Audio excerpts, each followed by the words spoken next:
रिद्धि सिद्धि के दाता हैं वो, दीन दुखियों के भाग्य विधाता हैं वो, विघ्न विनाशक विघ्न हरता गणपति बप्पा मोरिया। आप सभी को लोढ़ा बिल्डर्स की तरफ से गणेश चतुर्थी के शुभ अवसर पर हार्दिक शुभकामनाएं।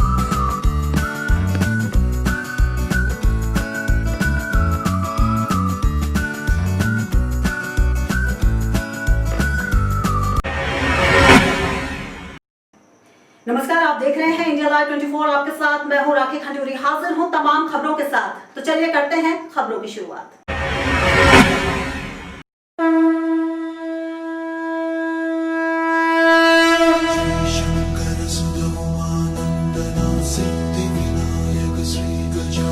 खाली दामन खुशियों से भरने, सबके दुख को दूर करने आ रहे हैं बप्पा, गणपति बप्पा मोरिया, मंगल मूर्ति मोरिया। आप सभी को इंडिया लाइव 24 की तरफ से गणेश चतुर्थी के पावन अवसर पर हार्दिक शुभकामनाएं।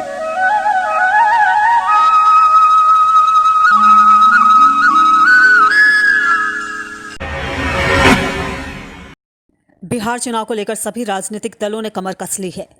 इसी कड़ी में पटना जिले के बख्तियारपुर के सैदपुर आवास पर पूर्व आरजेडी विधायक अनिरुद्ध यादव के नेतृत्व में आरजेडी कार्यकर्ताओं की बूथ स्तरीय बैठक की गई। इस बैठक में दनियावा प्रखंड के खरभैया पंचायत के बूथ स्तरीय कार्यकर्ताओं के साथ चुनावी रणनीति पर जोर दिया गया। वहीं आने वाले समय में चुनाव में वर्तमान सरकार के साथ ही वर्तमान विधायक को भी उखाड़ फेंकने के लिए रणनीति बनाई गई। पहला मुद्दा है शिक्षा में विकास, दूसरा मुद्दा है स्वास्थ्य में विकास, तीसरा मुद्दा है ग्यासपुर में काला दियर के पास पुल का निर्माण, चौथा है पूरे क्षेत्र में सड़क का जाल बिछे, पांचवा है हमारे नेता कहे हैं कि हमारे लालू जी के समय में सामाजिक न्याय हुआ है, तेजस्वी जी के समय में आर्थिक विकास होगा। तो मैं तमाम युवाओं को जोड़ना चाहता हूं ताकि उनका भी आर्थिक विकास होगा। यही मेरा मुख्य मुद्दा है। इंडिया लाइव 24 के लिए पटना से अरविंद ठाकुर की रिपोर्ट। खाचरोद में किसान बुरी तरीके से परेशान है। दरअसल उनकी सोयाबीन की फसल पूरी तरीके से खराब हो चुकी है। झुलसा रोग और तनावमुखी रोग के कारण उनकी सोयाबीन की फसल में फलियों में दाने ही नहीं आए, जिस वजह से अब उनके आगे भूखे मरने की नौबत आ गई है। इसीलिए आज ब्लॉक कांग्रेस कमेटी के सदस्यों ने एसडीएम महोदय को मुख्यमंत्री के नाम पर ज्ञापन दिया और मुख्यमंत्री से किसानों के हित में जल्द से जल्द फैसला लेने की मांग की गई। उन्होंने कहा कि एक तो किसानों के ऊपर पहले से ही ऋण का बोझ है और ऊपर से अब फसल खराब होने से उनके भूखे मरने की नौबत आ गई है और बीमारी होने से फसल खड़ी खड़ी सुखाने लग गई है। वर्तमान में भी एसडीएम साहब को मुख्यमंत्री के नाम से ज्ञापन दिया गया है कि जल्द जल्द सर्वे करवाया जाए और किसानों को मुआवजा और बीमा की राशि दिलवाई जाए, जिससे किसानों को जो क्षति हुई है उससे उन्हें राहत मिल सके। इंडिया लाइव 24 के लिए खाचरौद से मोहित चौधरी की रिपोर्ट। आसाम की बराक घाटी में कोरोना महामारी के बढ़ते संक्रमण को देखते हुए मंत्री पीयूष हजारिका ने घाटी का दौरा किया। इस दौरान कांग्रेस, यूडीएफ, बीजेपी के विधायक और मंत्री भी मौजूद थे। पीयूष हजारिका ने कहा कि सावधानी बरतने पर ही लोगों को कोरोना से मुक्ति मिल सकती है।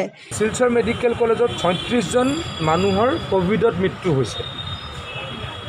এটা অত্যন্ত গুৰুত্বপূৰ্ণ কথা। তাৰে 13 জন ব্যক্তি আহাৰ এদিনৰ ভিতৰতে ঢুকাইছে। 13 জন ব্যক্তি আজি আহিছে, কাইলৈ ঢুকাইছে এদিনত। 6 জন ব্যক্তি দুদিনৰ ভিতৰত ঢুকাইছে। 7 জন ব্যক্তি দুদিনৰ পৰা 5 দিনৰ ভিতৰত ঢুকাইছে। 10জন ব্যক্তি 5 দিনৰ পাছত ঢুকাইছে। মানে এই কথাটোৰ পৰা কি ওলাইছে যে মানুহে বেমাৰটো ঘৰতে লৈ বহি আছে, আৰু যেতিয়া সিৰিয়াছ হৈ গৈছে তেতিয়াহে হস্পিটেললৈ আহিছে। इंडिया लाइव 24 के लिए शिलचर से स्नेहांशु तालुकदार की रिपोर्ट। खबर एटा से है, जहां एक झोलाछाप डॉक्टर ने प्रसूता की जान ले ली।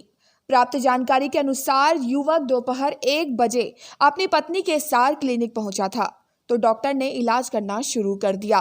जब 26 वर्षीय प्रियंका को प्रसव पीड़ा बढ़ने लगी, तभी झोलाछाप डॉक्टर एवं उसकी नर्सों ने इंजेक्शन लगा दिया, जिसके कारण उस युवती की जान चली गई।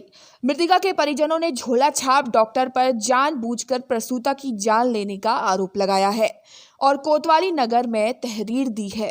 डेड बॉडी का हम आए थे 1 बजे, भर्ती किया था, 3 रात भर्ती थी यहाँ पे। आज लेके आए थे 1 बजे और भर्ती किया था।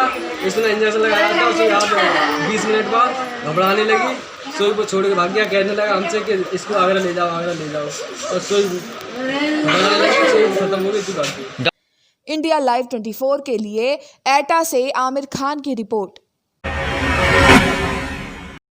और इसी के साथ यहाँ पर हम रुकेंगे बहुत ही छोटे से ब्रेक के लिए, लेकिन आप कहीं जाइएगा नहीं, हम जल्द हाजिर होंगे।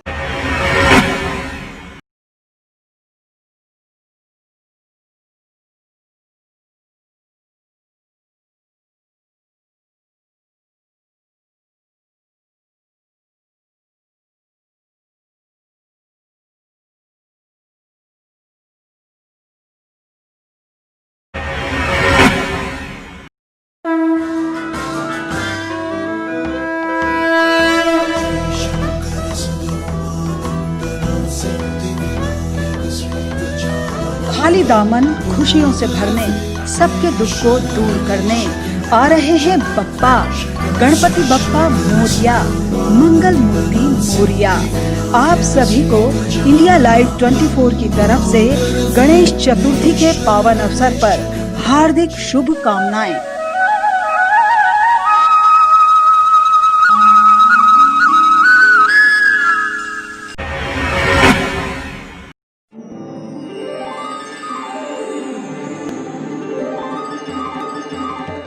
पत्रकार हेल्पलाइन की ओर से आप सभी को गणेश चतुर्थी की हार्दिक शुभकामनाएं।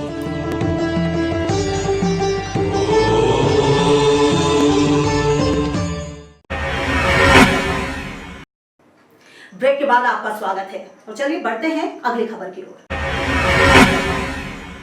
अयोध्या रोनाही थाना क्षेत्र में एक घर में घुसकर दंपत्ति के साथ मारपीट मामले में 5 लोगों के खिलाफ एफआईआर दर्ज हुई है।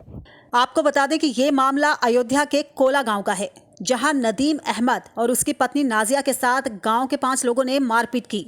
दंपत्ति के साथ मारपीट करने वाले 5 अभियुक्त पड़ोस के ही रहने वाले हैं। पीड़ित दंपत्ति का आरोप है कि मामला दर्ज होने के बाद भी अभियुक्तों की गिरफ्तारी नहीं की जा रही है। दंपत्ति पर लगातार मामला वापस लेने के लिए दबाव बनाया जा रहा है और ऐसा ना करने पर जान से मारने की धमकी मिल रही है। मामले में पीड़ित दंपत्ति ने अब एसपी ग्रामीण शैलेंद्र कुमार सिंह से मुलाकात करके परिवार की सुरक्षा और आरोपियों की गिरफ्तारी की मांग की है। वहीं पीड़ित नदीम ने बताया कि दबंगों ने उनके घर की पानी की निकासी की नाली बंद कर दी थी, जिसे खोलने की बात कहने पर ही उनके साथ पड़ोसियों ने बुरी तरीके से मारपिटाई कर दी। घर में लेटे हुए थे, लगभग 4 बजे 5 आदमी घुस के हमको मारा पीटा। मारने पीटने के बाद में जब हमारी बीवी हमको छुड़ाने लगी तो हमारी बीवी को भी मारा पीटा, और उसके बाद में वो बोले कि अगर अब कुछ बाहर निकलोगे तो मैं तुझे जान से मार दूंगा, बस यहीं तक रहो। ये बचाना चाहा तो मुझे भी लाठी और डंडा से मारा।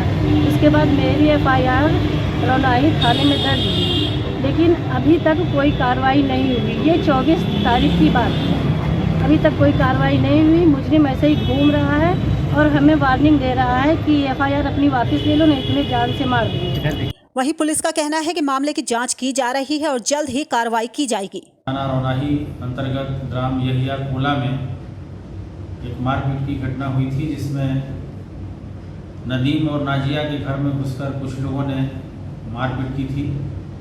और इस घटना की सूचना मिलते ही जो लोकल पुलिस है उसने तुरंत कार्रवाई की है और उनके तहरीर पर इसमें अभियोग पंजीकृत कर लिया है।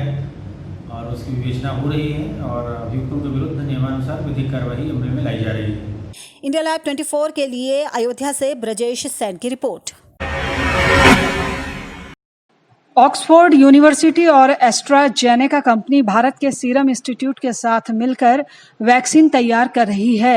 भारत में ये वैक्सीन कोविशील्ड के नाम से लॉन्च होगी। पुणे में आज से इसके फेज 2 का ह्यूमन ट्रायल शुरू हुआ। भारतीय विद्यापीठ मेडिकल कॉलेज एंड हॉस्पिटल में 6 लोगों पर इसका परीक्षण किया जा रहा है।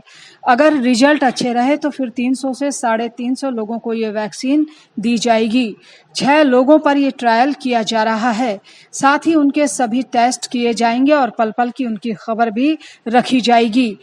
इसकी 2 तरीके की डोज होंगी और इसके जो भी नतीजे सामने आएंगे उसकी जानकारी केंद्र सरकार को दी जाएगी। ट्रायल पूरा होने पर वैक्सीन को बाजार में आने में करीब 5 महीने का समय लग सकता है। अगर 5 ही कैंडिडेट कोविड एंटीबॉडी नेगेटिव है और कोविड RT-PCR नेगेटिव है तो ये 5 कैंडिडेट को कोविशील्ड वैक्सीन दिया जाएगा। अगर ये फेज 2 में ऑल ओवर इंडिया कुछ साइट्स पे 100 वॉलंटियर्स को ये वैक्सीन दिया जाएगा। अगर कोई सेफ्टी इशू नहीं है तो गवर्नमेंट के क्लियरेंस के बाद ऑल ओवर इंडिया में 1500 लोगों को ये वैक्सीन दिया जाएगा। इंडिया लाइव 24 के लिए पुणे से सचिन धुमाल की रिपोर्ट।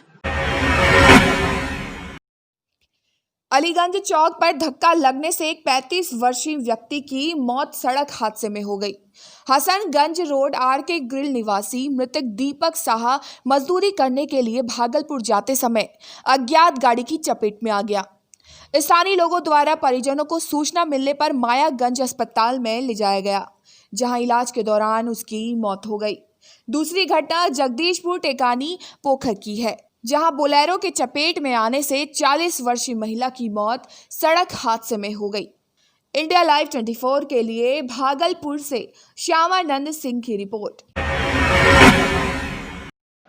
उत्तराखंड के काठगोदाम थाना क्षेत्र के तहत 16 जगहों पर हो रही शराब की अवैध बिक्री के विरोध में जनप्रतिनिधियों और ग्रामीणों ने पुलिस अधीक्षक नैनीताल को ज्ञापन सौंपा।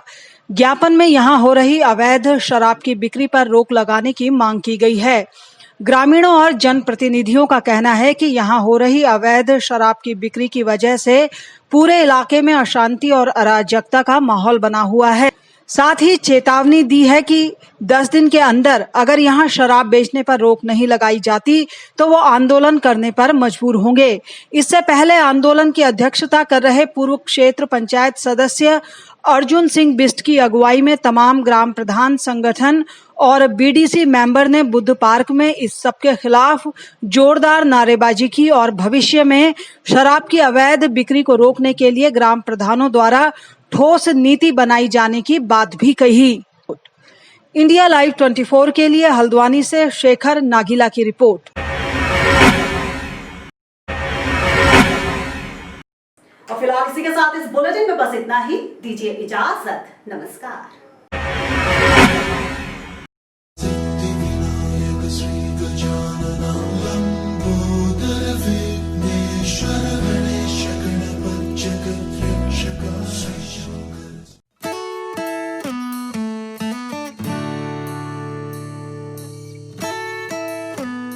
रिद्धि सिद्धि के दाता हैं वो, दीन दुखियों के भाग्य विधाता हैं वो, विघ्न विनाशक विघ्न हरता गणपति बप्पा मोरिया। आप सभी को लोढ़ा बिल्डर्स की तरफ से गणेश चतुर्थी के शुभ अवसर पर हार्दिक शुभकामनाएं।